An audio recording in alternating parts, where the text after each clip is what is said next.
कटिहार के वर्तमान भाजपा विधायक तारकिशोर प्रसाद का जनसंपर्क अभियान लगातार जारी है। इसी क्रम में आज वे दौलतराम चौक पहुंचे और वहां से लेकर शिव मंदिर चौक के व्यापारियों से बड़े ही हर्षोल्लास से मिले। सभी व्यवसायियों ने भी उनका पुरजोर स्वागत किया। अपने इस जनसंपर्क अभियान के दौरान श्री प्रसाद ने सभी लोगों से भाजपा के द्वारा किए गए विकास कार्यों के बारे में जानकारी देते हुए उन्हें भाजपा के पक्ष में मतदान करने की अपील की। इस अभियान के दौरान उनकी पार्टी के कई कार्यकर्ता भी मौजूद थे। सभी व्यवसायियों ने भी उन्हें भाजपा के पक्ष में वोट देने का आश्वासन दिया। बस बस बस थैंक यू, हमारे तरफ से बहुत बहुत बधाई।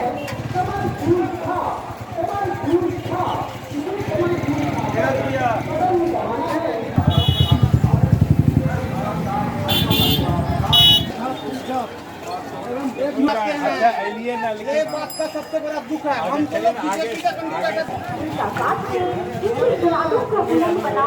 ताकि हमारे देश के तमाम घरों में खुशहाली के लिए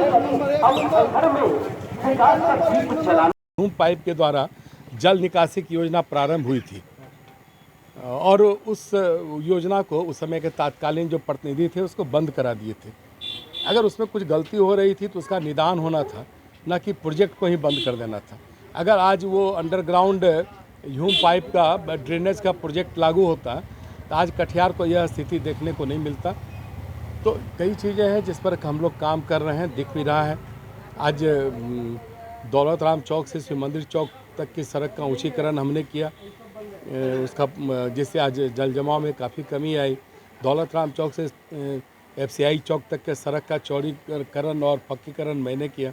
और इतना ही नहीं, पानी टंकी चौक से पटेल चौक, फिर हरिगंज चौक से महमूद चौक से डहरिया भट्टा, चौधरी मोहल्ला चौक से हरिगंज चौक, विनोदपुर का मुख्य सड़क और कई ऐसी सड़कें हैं जिसका कि निर्माण हमने करा है। और आप उदाहरण स्वरूप और भी आपको बता सकते हैं कि तिनगछिया चौक से फंसिया होते हुए जो हपलागंज सड़क जाती है उसका निर्माण हमने करा है। तिनगछिया से जो सड़क कटिहार बनिहारी पथ की ओर जाती है भौराबाड़ी होते हुए, उस सड़क का निर्माण हमने करा है। इसके पहले ट्रक का पूरा चक्का भौराबाड़ी के पास में गड्ढे में डूबता था, ये लोगों ने देखा है। तो देखिए, जो विधायक के दायित्व में जो चीज़ें हो सकती है उसको मैंने कराया है। कुछ चीज़ें हैं जो कटिहार नगर निगम से जुड़ी है। अब जो MG रोड का ऊंचीकरण और उसका ड्रेनेज का निर्माण 2 करोड़ की लागत से होना है, जो कटिहार नगर निगम की राशि से होना है। आखिर जो लोकल जो अर्बन बॉडी है या ग्रामीण क्षेत्र का जो लोकल बॉडी है उसको सरकार ने सशक्त करने का काम किया और ये हम सबों के बजटीय प्रावधान से वो राशि दी जाती है। आज कटिहार नगर निगम या पंचायत राज व्यवस्था के द्वारा जो भी सड़कें बन रही है या जो भी योजनाएं लागू हुई, आखिर वो तो सरकार ही दे रही है। और भारत के यशस्वी प्रधानमंत्री नरेंद्र भाई मोदी ने कोरोना काल में जो समाज के कमज़ोर वर्ग के लोग हैं उनके लिए कितने मजबूत कदम उठाए हैं। व्यवसायियों के लिए भी जिन्होंने बैंक से ऋण लिया है उनके EMI को 3 महीनों तक रिलैक्स किया। और इतना ही नहीं, जितने CC अकाउंट्स थे उसको 10% इन्हांस करने का भी काम किया। बैंक ने उसे 10% इन्हांस बिना किसी फॉर्मेलिटीज़ के करने का काम किया। तो सरकार कई कदम उठा रही है आने वाले दिनों में, क्योंकि बिहार की आधारभूत संरचना 2005 के पहले क्या थी। हमारे जो यहाँ बुजुर्ग हैं, हमारे पुराने लोग हैं, जानते हैं कि सड़कें नहीं थी, विद्युत आपूर्ति तक खैर आप बात ही नहीं करिए। अगर एक ट्रांसफार्मर जलता था तो 10 से 15 दिन लगता था ट्रांसफार्मर को बनाने में और मोहल्ले के लोग चंदा करते थे। आज अगर सुबह में ट्रांसफार्मर जल जाता है तो शाम तक ट्रांसफार्मर लग जाता है और सुबह तक में वो चालू हो जाता है। तो देखिए, जब कोई भी सरकार संकल्प के साथ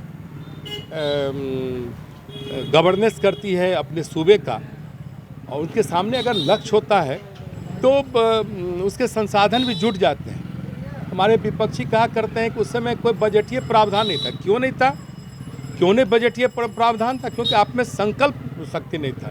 आप अपहरण उद्योग में ज़्यादा लगे हुए थे। जो गाड़ियाँ चोरी होती थी वो एक अने मार्ग के पास मिलती थी। सरेआम लोगों की हत्याएं होती थी। कोई छिपा हुआ है क्या कि कटिहार में साबरमल जी से लेकर कितनी हत्याएं उस कालखंड में हुआ है। कितने मैंने तो देखा है कि बंदूक का नाल अपने गाड़ियों से निकाल कर रंगदार चलते थे।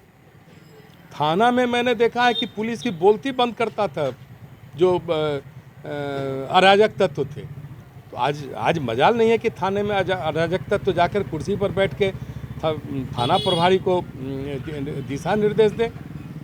तो ये सारी चीज़ें हुई। आज व्यवसायी को कोई आज धमकी नहीं दे सकता है।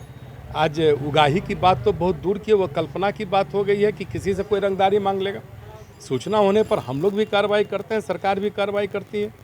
इसीलिए एक अच्छा माहौल बिहार में बना है।